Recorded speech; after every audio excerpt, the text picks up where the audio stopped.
This conference will now be recorded.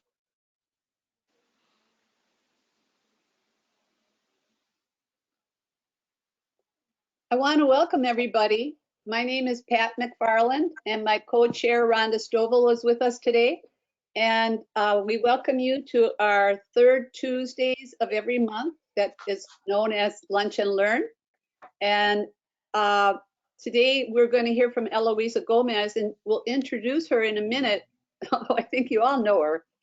And this is a chance at the start of this event and then at the end of the event for announcements. So just trying to see gallery view. If you would unmute yourself if you're ready to do an announcement, and then I'll just call on the people I see as unmuted. So again, welcome. We're so glad you're here. Thank you for joining us.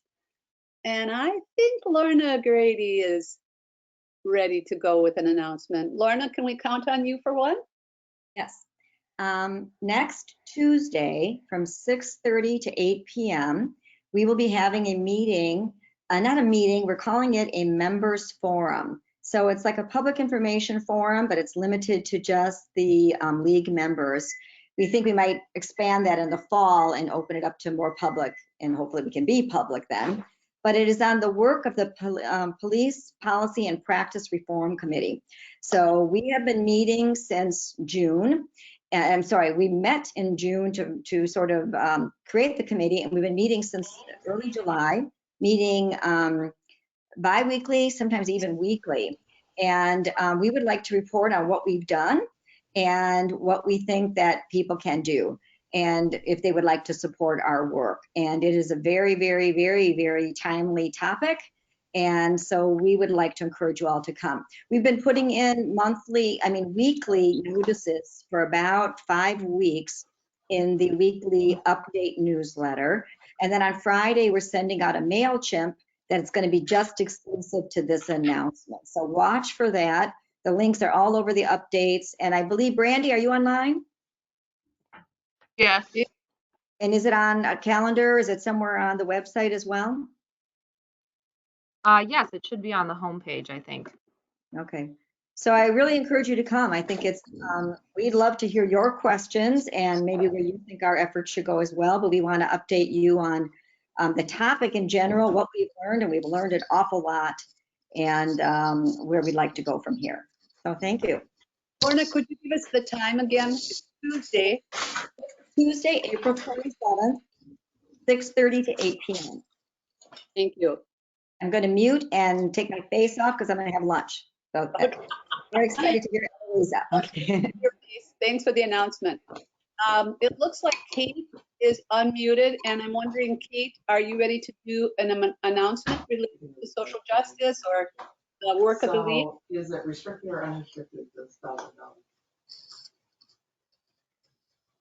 Hi, Kate. Would you like to make an announcement, or would you like to mute yourself? Oops, just lost one. All right, I don't see any other indication of people who are ready for announcements.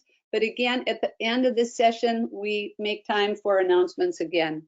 And so, as I said earlier, so many of you already know Eloisa, and she is the chair of the Comité por el Voto Latino, Latinx Voter Outreach, a committee of the League of Women Voters of Milwaukee County that has been expanding voter education and registration on Milwaukee's South Side.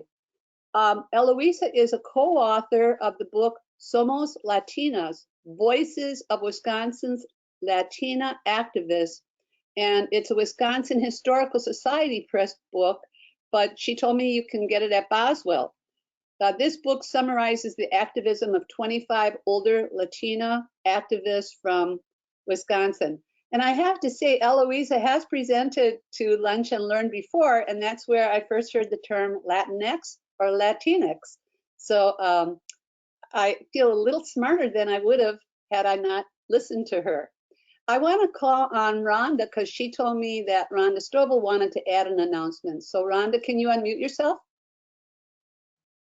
I can. And I also wanted to say thank you, Miss Eloisa Gomez. Because of you, Milwaukee and our state is better. We are better in so many ways. Um, I first met you via email when I was doing a program for women's history last year, and it has been a blessing ever since. We talk about bridge builders and being a bridge builder. And Eloisa Gomez, as you all probably already know, is a true bridge builder. She focuses in on where we are all the same, and she's dedicated to expanding voter rights and being a voter protection activist. And I just love her calm demeanor. So I just want to say thank you, Miss Eloisa. Thank you, Miss Patricia.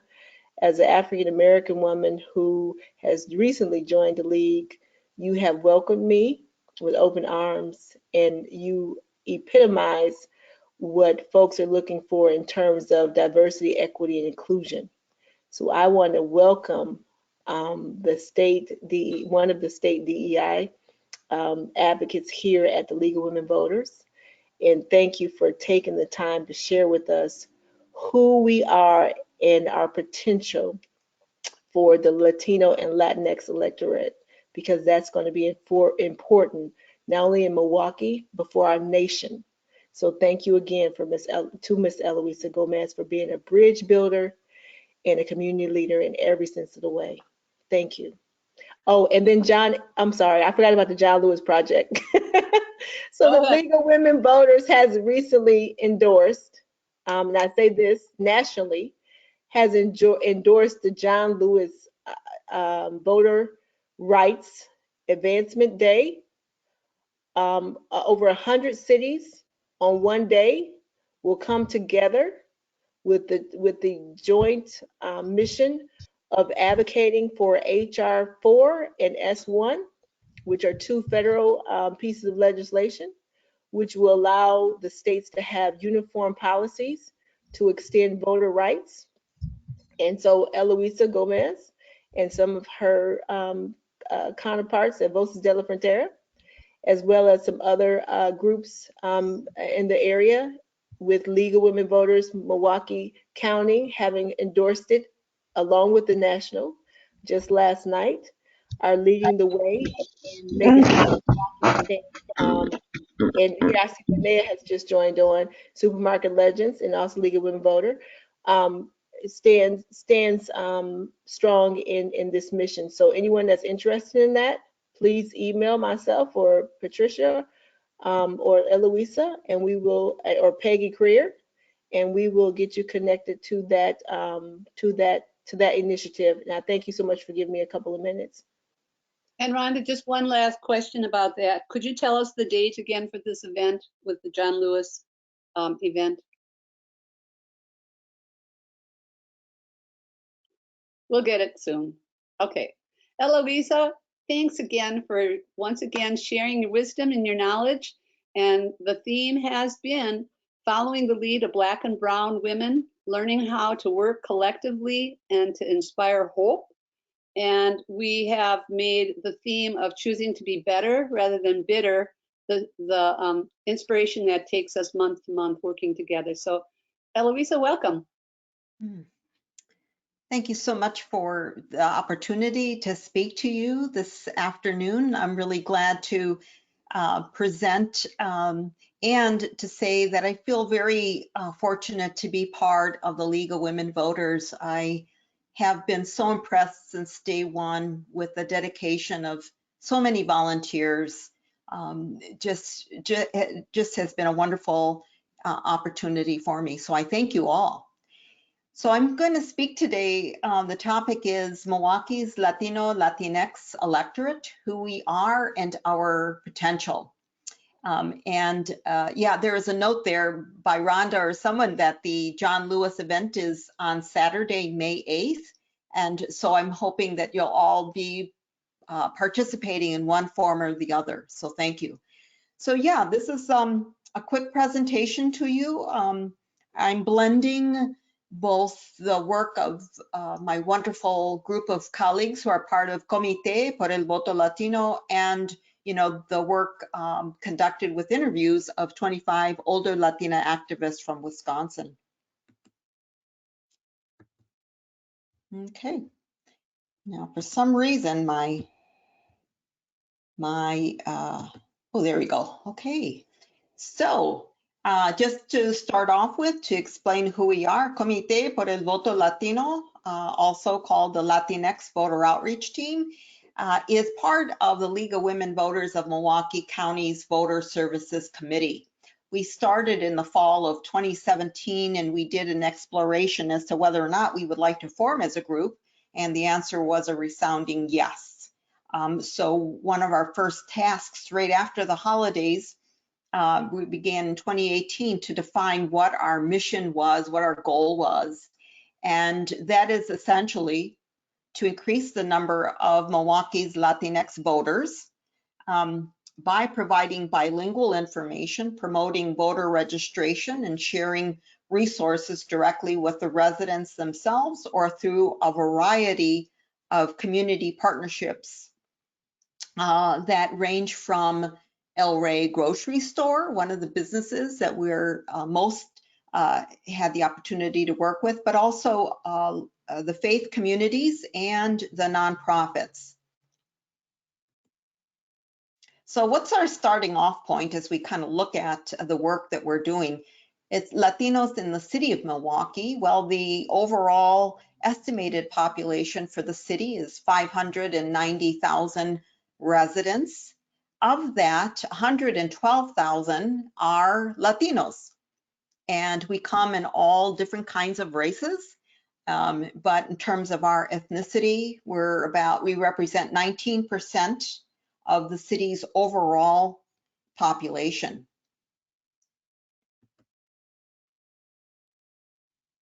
Latinos are, and I'm one of them as a Latina, part of the voting population, part of the electorate.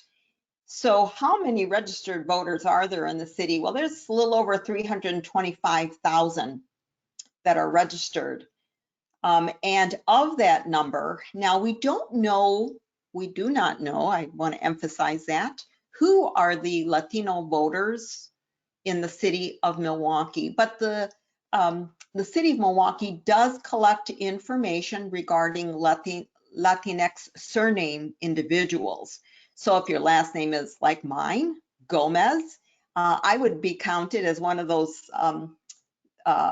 34,498 registered voters.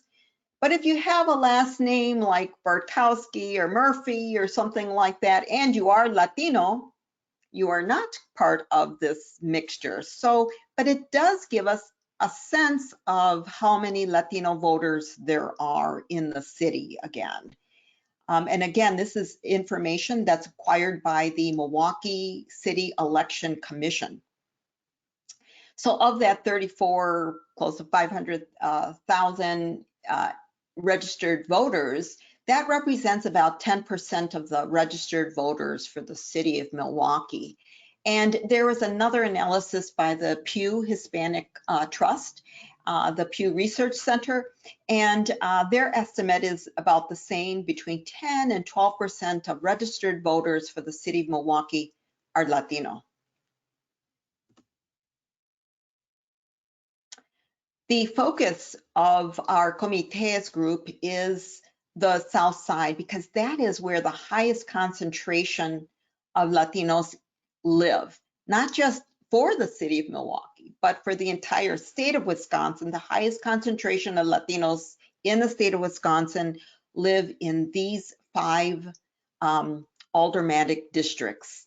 Alderman Perez's, our new alderwoman, Jocasta Samauripa, represents Aldermanic District 8, Alderman Mark Bartkowski, District 11, Alderman Spiker, 13, and then Alderwoman Dimitrievich is in 14, Aldermanic District 14. So these 5 zip codes. Now, the Latinos live throughout the city of Milwaukee, right? But again, we're focusing, the Comité is focusing in on the where the concentration of Latinos live.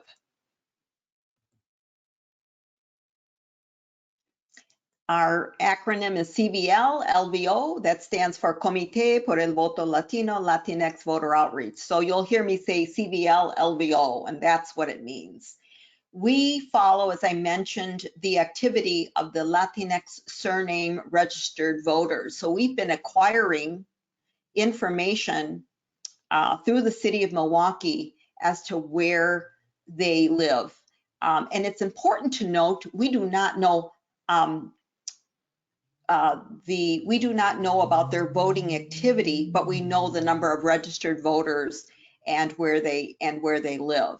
So that's part of our work, is to understand the activity as to the number of Latinx surname registered voters. And the second big part is to focus in on the area that I talked about.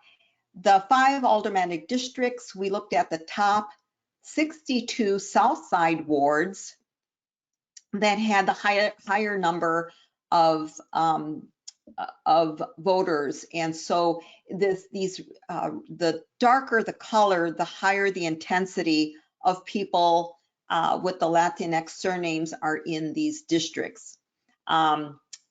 Basically, our boundaries are the I-94 freeway to the south, to Howard Avenue, to the, it would be the southern boundary, the approximately 43rd Street, South 43rd Street, which is basically the city western boundary. And then First Street or Clement Street is the, I'm sorry, Chase Street would be the eastern boundary.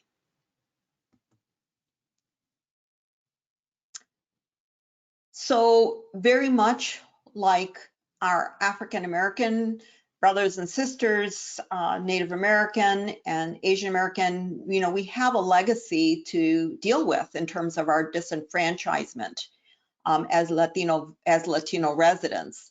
If you look at, and I'll just speak specifically to Milwaukee's history, you cannot look at Latino history specific to Milwaukee and not look at the efforts, the disenfranchisement that has happened in a variety of different ways. Back in the 60s and 70s and since, and earlier than that, and since then, we've been dealing with the disparity in the criminal justice system. We've experienced police brutality. We fought very, very hard and long for bilingual education. Now it's a given, but before it's, there's a whole book that can be written on the struggle that residents face in terms of trying to get bilingual education, our access to higher ed institutions. This sign, "We serve whites only, no Spanish or Mexicans," comes from the South, or the actually more specifically Texas, but it was in different parts of the a number of states in which Mexicans were not allowed in a variety of different places. One of our women in the book talked about being in Kansas and being refused service at a restaurant only because of who she was. So we face a lot of challenges, and I'm not sure if you can see the bottom of this here. I realize it kind of went below the slide itself.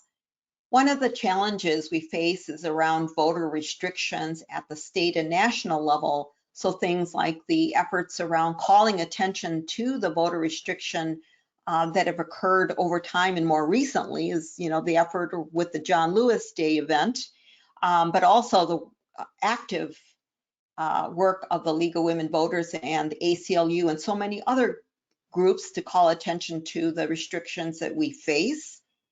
The lack of commitment by a variety of groups to either want to understand the Latinx community or their interest in it. I mean, we really, I guess I'll do a little bit of complaining here to say is that I never found so many groups interested in the Latino communities when we were dealing with the November elections. groups that never kind of appeared on the scene, or maybe did 4 years earlier. But that kind of, you don't understand a community if you're only coming in every 4 years. So what does that equate to in terms of the interest that you have in communities of color, in terms of supporting them on voter rights? So we need to have a commitment, an ongoing commitment to our community, not just every 4 years or at intervals of midterm elections. This has to be ongoing, and that's where, again, where I put in the plug for the League of Women Voters and others that have the ongoing commitment to our communities of color and other disenfranchised groups. Making our information available in Spanish, I want to highlight something. I grew up in a English and Spanish speaking household. My primary language was English, but fortunately I grew up in a multi-generational family in which I heard Spanish regularly. And but one thing I did know from early on is that having bilingual information is a code word to us, that whoever put that bilingual information out has an interest in my community, in my Latino community. So it serves two purposes. Let me just reiterate.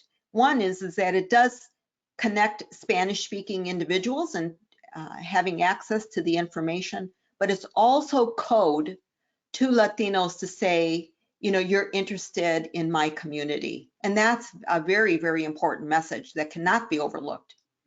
I'm not sure if you can see the bottom of the screen here because I am realizing that it might have been cut off, but poverty and the implications of poverty is another challenge that our communities face. If you're dealing with, where am I living tomorrow? Am I getting kicked out of my housing place tomorrow? I'm not sure that voting would be at the top of my list either. If my issues are concerning about feeding my family, if I am working 2 jobs to try to make ends meet, voting is not a priority for me. And so we have to understand that people who have the more immediate needs of survival, voting is not going to be something near the top of their 20 list of priorities. So what have been 2 key outcomes to those challenges? One is that we are underrepresented as registered voters. We have a gap between those that can be registered voters and those who have not registered to vote. So that's one area that we really have to look at seriously and continue to be committed towards changing. We have lower voter turnout activity, and we know this how, because we look at the voter activity by ward. And again, our focus is on the 62 wards.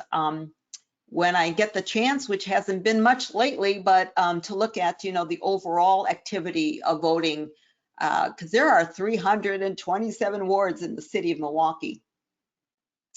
And so we know what the turnout is, not necessarily, again, by Latino voters, but overall in those concentrated areas that we talked about. So we do know the activity, and we are following that since 2012. We've begun to track that information.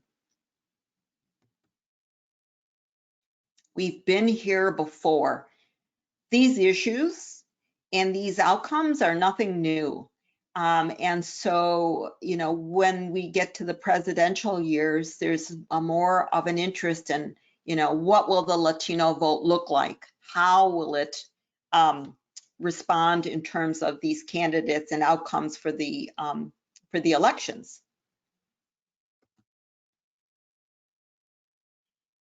When I was working on the book, I did not have the electoral process in mind. We were more, my co-author and I were more interested in learning more about the activities of our Latina activists. And again, the majority of our women are now in their 70s and 80s. Some are in their 60s, and there's a few actually under 60. There's not a few, there's 2 that are under 60. So the majority of them are like Senora Irene Santos from Kenosha, who had been involved in United Farm Worker migrant rights issues, and that transferred from a focus on migrant rights to how do we guarantee rights for migrant workers, and it moved us into the electoral process. She moved from working with providing social service support to other migrant workers like herself, and she talks about that experience in the book, to expanding to becoming very actively involved in electoral process in her home communities of Racine and Kenosha. People like Neda Avila, whose role back in the 60s was to be a wife and a mother and to not be actively involved outside of the household. And when she heard a politician speak one day, she spoke up and she said, "Hey, I want to do something." And it really created a rift in her own family situation. And still with that huge challenge, she continued on and became very active in electoral politics. That effort began in Indiana, East Chicago, Indiana, where she began her effort to her very high level of activism here in the city of Milwaukee. So we're so grateful to people like Neda, Senora Santos, Maria Morales, who you see in this photo here. So many of her years of adult activism has been around voter registration in Racine. And she can tell you many, many stories about her efforts to register voters and, challenges she has been aware of for individuals in registering to vote. So I would say she has more than a 50-year career of registering people to vote. Senora Carmen Ireland, who is not in this picture, unfortunately, but she worked for UW Parkside. That was one of the positions she had. And she was able to find funds to take Latino and African-American students to a national conference that dealt with empowerment. And she said, and this is really something that was probably viewed as incorrect in her position, but she said, "I'm only going to take the people who have registered to vote to these empowerment sessions, national empowerment sessions." Because why? Because if you want to really be empowered, one of the first steps you have to do is to be a registered voter. So, she can no longer get in trouble for me sharing that information because she has retired since. But I thought that was really an innovative way to have gotten our young people understanding that there is a direct relationship between being a registered voter and an empowered person in their respective communities. Really, when I was thinking about the women in the book, and as Pat mentioned, there are 25 women, and I would say more than, I'd say probably 70% of the women have been actively involved in voter rights, tackling voter suppression, running for office. And that is not by coincidence. This is not coincidence that women start from the point of their neighborhoods or their communities, because when you see an injustice and you start to pull on that thread of the fabric, you begin to see how it's connected to so many things. And so the jumping off point wasn't politics from the get-go. It was because of an injustice they witnessed, that they responded to, and it led them into the political realm. quite a number of the stories in the book really deal with partnerships and alliances. Senora Santos, who you met in the last slide, in Racine and in Kenosha, she said, you know, she realized that the way that she was going to be creating change was in partnership with the African American community and the white community as well, to say, you know, we've got to fight against certain injustices around hiring, around services into Central City communities in Racine and Kenosha. And Barbara Medina, also not represented here in terms of a photograph, when the redistricting was happening, I believe that was 1990, she said, you know, I realized from the get-go that the Latino community alone was not going to help to shape the redistricting needs that would account for or expand the opportunities for a Latino district without my partners in the African American community. And so quickly, because of her connections as well, was able to acquire the endorsement of a number of different groups as they all worked towards expanding districts that would have more African American and Latino representation.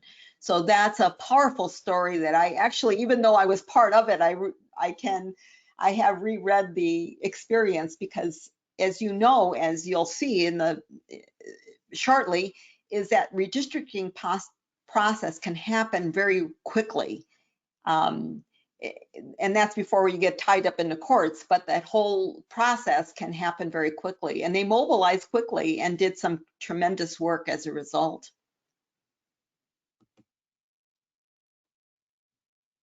What is our potential?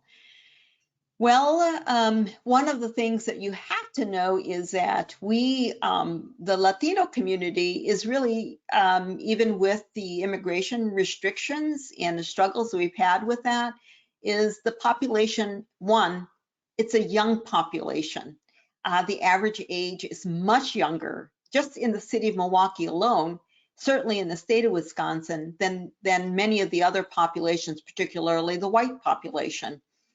And so the growth will be happening with those younger populations because just sheer numbers of it coming along the way. And this Pew chart that was created is just giving you a graphic of the change over time between the year 2000 and 2018. As you can see here, the Hispanic, African American, and Asian communities, their numbers are growing more rapidly than the white population. So our alliance building will only be helpful to us as we work to increase the population for voters, for the electorate. So the young population is a factor. We just really have to work. I think one of the things that we have to do with the League and everyone else who really has an ongoing commitment is to start at the youngest age possible. You know, when that child enters school or even sooner, is to give them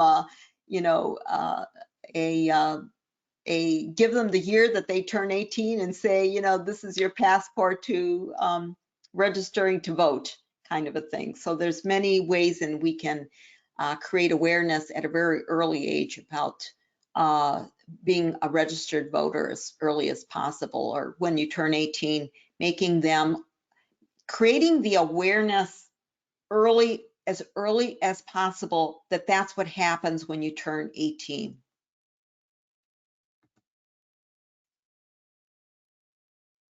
So I am going to be concluding my remarks by just saying thank you to the League of Women Voters. I've been frank at times to say that when I joined the League back in 2017, I really felt like I wanted to do something productive, and felt that the League was an opportunity for that. But I didn't know what kind of opportunity it would be for me with the League. And I have felt fully supported from day one to have the work that is targeted in the Latino communities be fully supported by the local league, by our Milwaukee County League, but also at the state level, which has supported us in creating many more bilingual pieces of literature and other social media outreach. So I give my thanks to them at our local level, at the state level, and national level, to our many, many wonderful volunteers and staff. So this is going to be our opportunity to talk about, sort of this overview, what your thoughts are, and any questions that you might have. I'm going to stop the screen sharing. I'm going to give that a try. Hello, everyone. Great to see Hi, your face. everyone. Good to see you. Linnea, it looks like your hand is up. Is it a wave, or do you want to start a discussion? I don't really have a question. I just want to say this was a great presentation. It's things that we all need to hear. So thank you, and thank you to the outreach committee for all the work that they're doing on the South Side and beyond too, to reach out to these voters. So that's it. And many of you already know who Linnea is, but she's also been a force for getting out the vote tirelessly. And Linnea, we're so grateful for all the work you have done and the way you've also raised consciousness about voter suppression and the many different ways. You might want to just comment on that, but the many different ways that rules have been changed, and it's so hard for people to keep up with what's the current way they're trying to suppress my vote. Yeah, it's true. Now, last time I counted, and that's not counting the current legislative session, which is a real mess. We've had 64 changes to voting laws since 2011 when we started Supermarket Legends. So everybody's confused. I go on the websites of prominent pro-voting organizations and find mistakes all the time. I found one yesterday, as a matter of fact. And it's not that people are trying to put out bad information, they just don't seem to be able to keep up with all of these changes. There's about 24 voting bills in the hopper right now. And my only comment on that is that something is happening in that these voter suppression bills, 3 of them got recalled from consideration last week. They got called back out from the public hearings. That means they're doing more work on them. 3 others were amended in a way that made them much less awful. So I don't know what's causing these, I assume they're ALEC bills, to be undergoing the second look by the people that support them, but let's keep the pressure up because it seems to be having a positive impact on making the voter suppression laws less terrible than they were. I'll put it that way. Thank you. Also, and I'll just mention that we did produce, with the help of Diane Steigerwald, we have a flyer for spring and fall that anybody can use. I know the league hasn't been real anxious to use our materials in the past, but it's 10 things to know about voting in Wisconsin. We do have a Spanish version and an English version, so just something to keep in mind if you're going to be out and about and you want something to hand out. Okay, I'll be quiet now. Thanks, Linnea. I also want to thank Linnea for all of her good work and the organizational efforts that she's been able to mobilize a number of volunteers, and they've been on the South Side doing some great work too, and of course, all over the city. So Eloisa, I know you did a wonderful presentation also with the Interfaith Conference when we did our 5 Tuesdays, sometimes it's 4 Tuesdays in March. And we were talking then about how do we go forward with hope? So you'll notice that I'm putting some of the sad announcements in the chat, that there's a candlelight vigil at the Brookfield Gurdwara. I might have to have Tom help pronounce that one, or Lorna. But we will be paying attention to the Indianapolis victims from the mass shooting. That's happening tomorrow at 7 p.m. And I put another one about gun violence. Kenosha, Never Again, a call for common sense gun violence prevention. That's at noon. If you're able to look at the chat, you'll see the details on that noon event and the address of where to go. But Eloisa, how do you do the self-care and the digging deep to keep your spirit strong?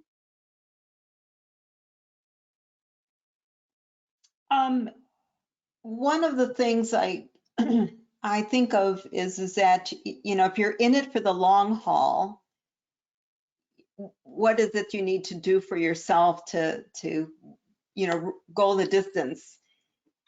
When I think about the book, bringing back the book, I think of these women, Maria Morales, who you saw. She is in her 80s and she's still out marching and doing some great stuff.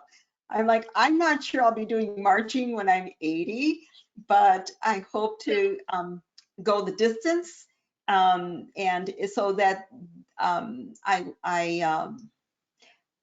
would say it is just having that quiet time for myself.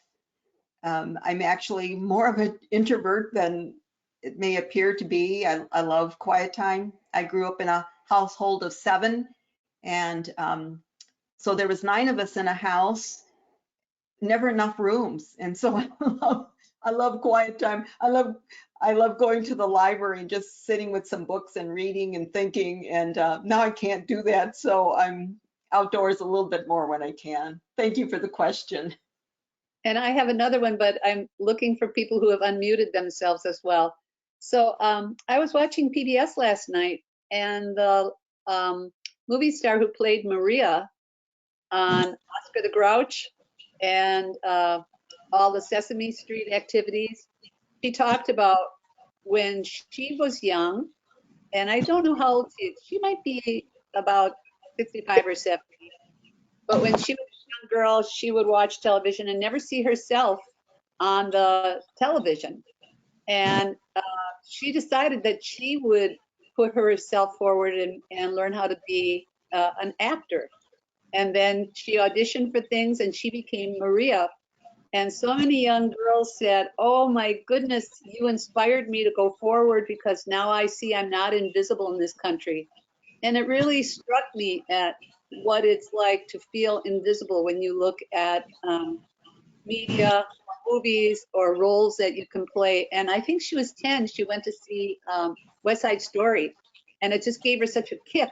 Like, I can do this, I can be that person. And Eloisa, you're one of those people who is inspiring our young ones to come forward too and say, I can do this, I can work with my passion and my justice and my love and make an impact.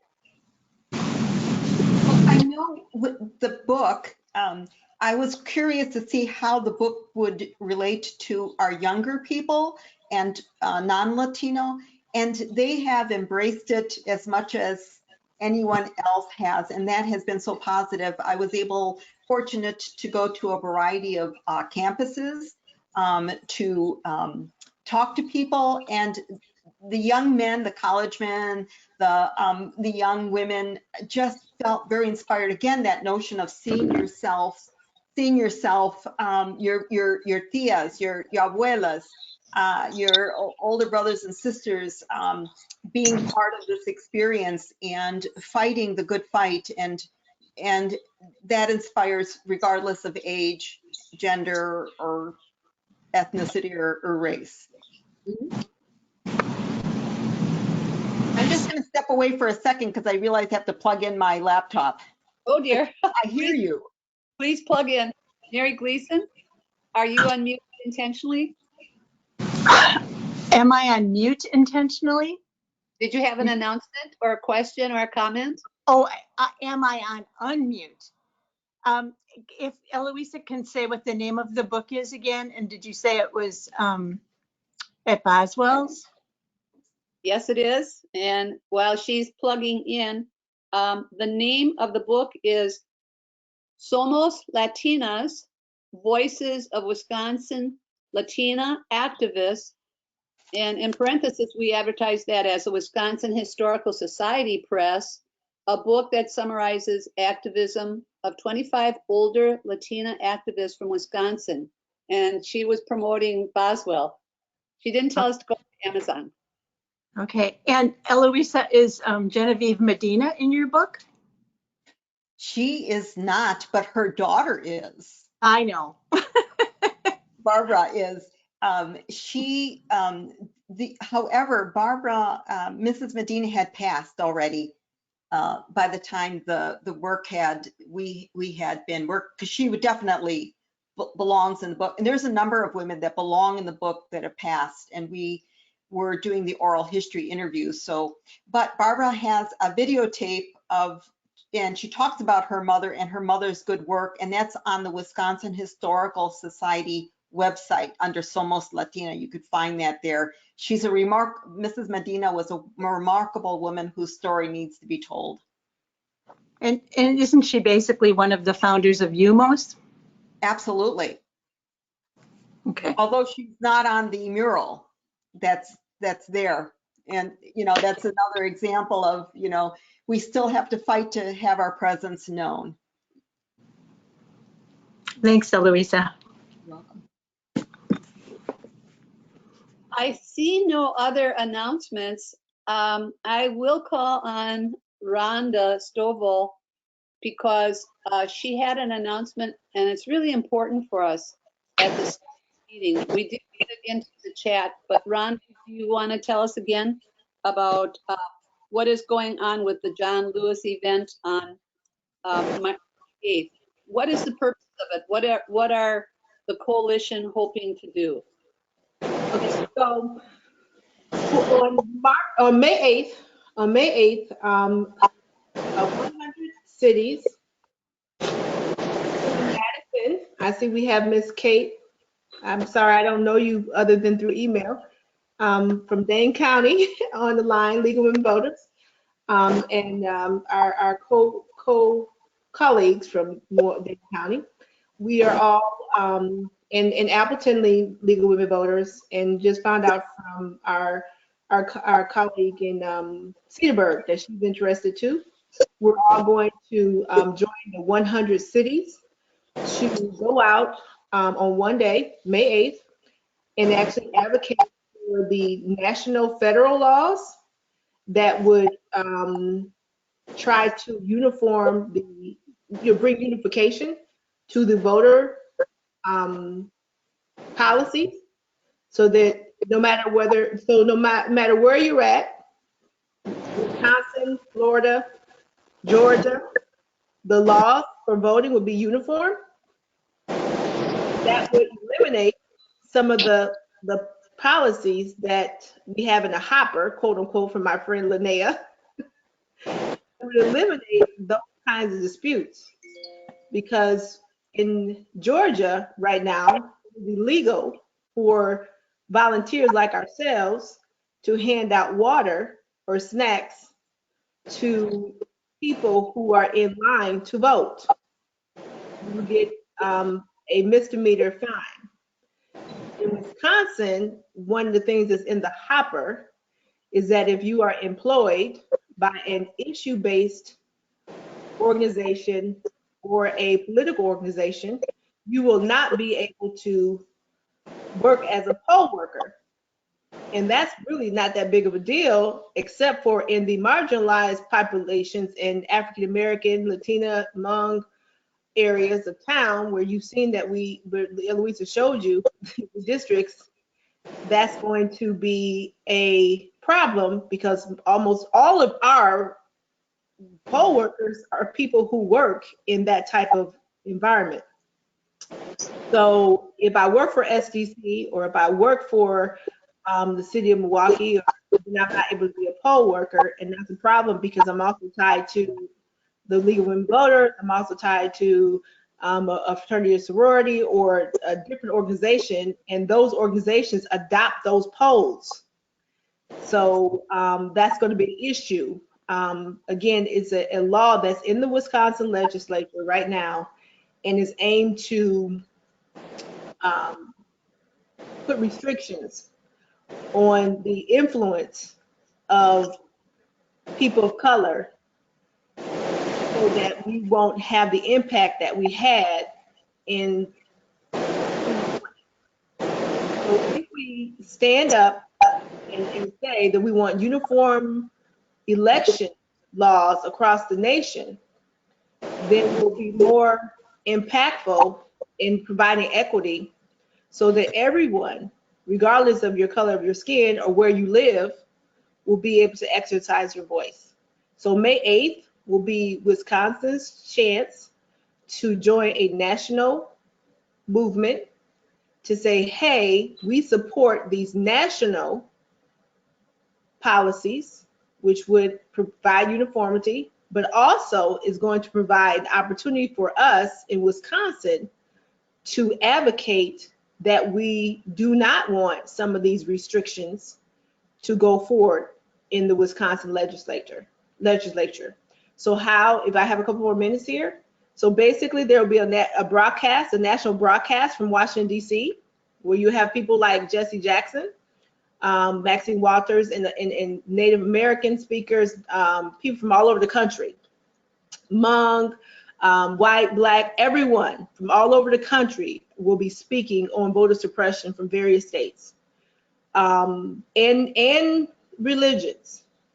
Then we will follow that with a press conference locally, and then here or in Milwaukee or Madison or whatever, or Appleton, we'll have a votercade where people will be able to stay in their cars and actually not march literally, but we'll be in our cars driving around on a specific route, hopefully a route that will be inclusive of all cultures, so that Black, white, Latinas, Hmong, Native Americans will be able to join to this route.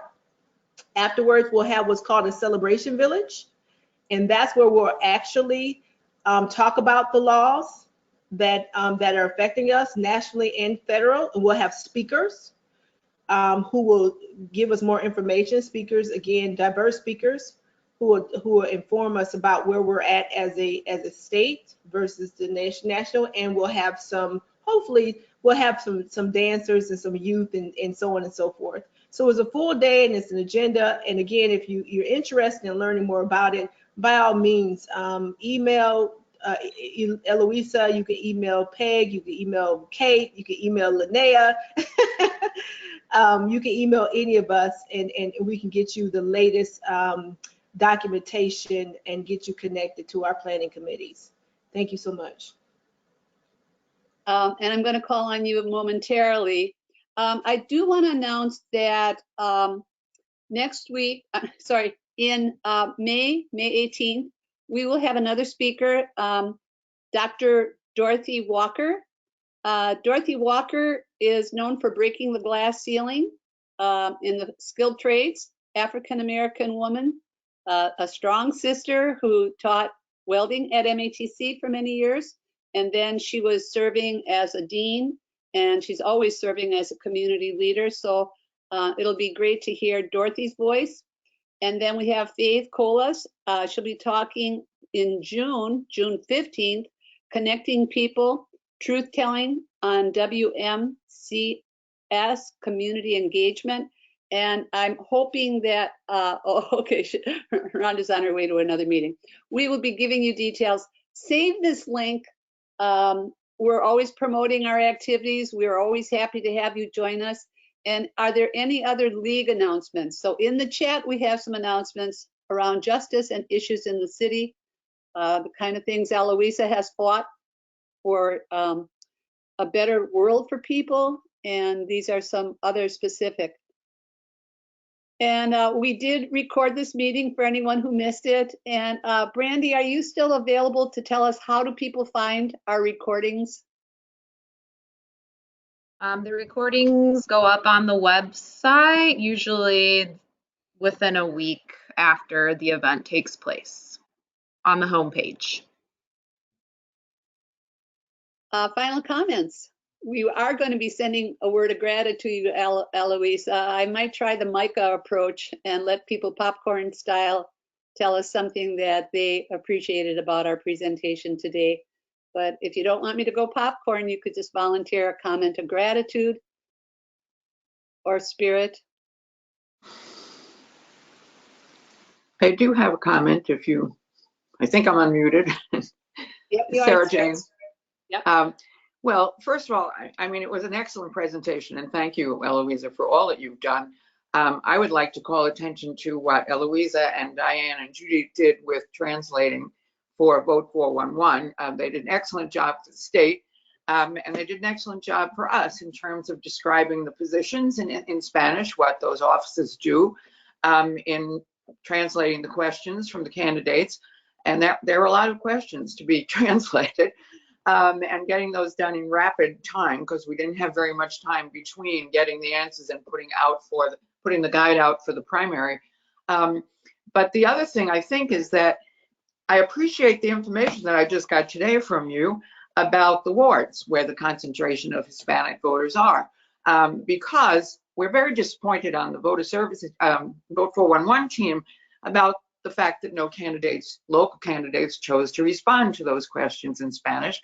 But I think that we can make some efforts, I hope, especially in those districts, to try and get the people who live there to push the candidates. I'm thinking if we say who the candidates are, we'll know that before, then we give them time to answer the questions. We'll know that for at least a couple of weeks before we publish their answers.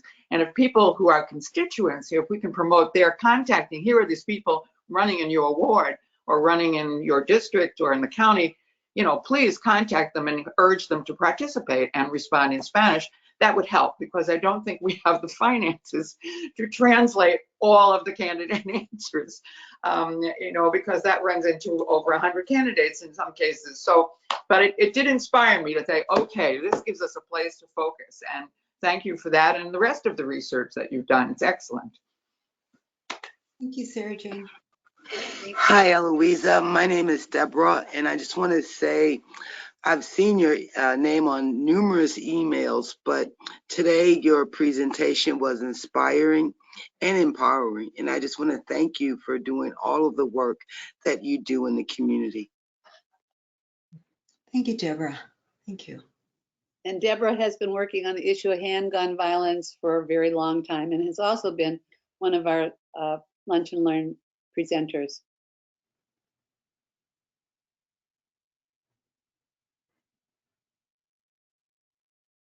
Well, my friends, I'm not going to call on you, but Louisa, feel the love. Know that your work matters. And I want to thank all of you for joining us today. And again, upcoming events, May and June. And we have a whole series lined up. We have people who, it's like, can I join you this year? So we have a lot of people who want to volunteer and share the knowledge, share their wisdom. So stay strong, all of you. And thanks for joining us. Thank you. Eloisa. Take care, everyone. Thanks, Eloisa. You're welcome.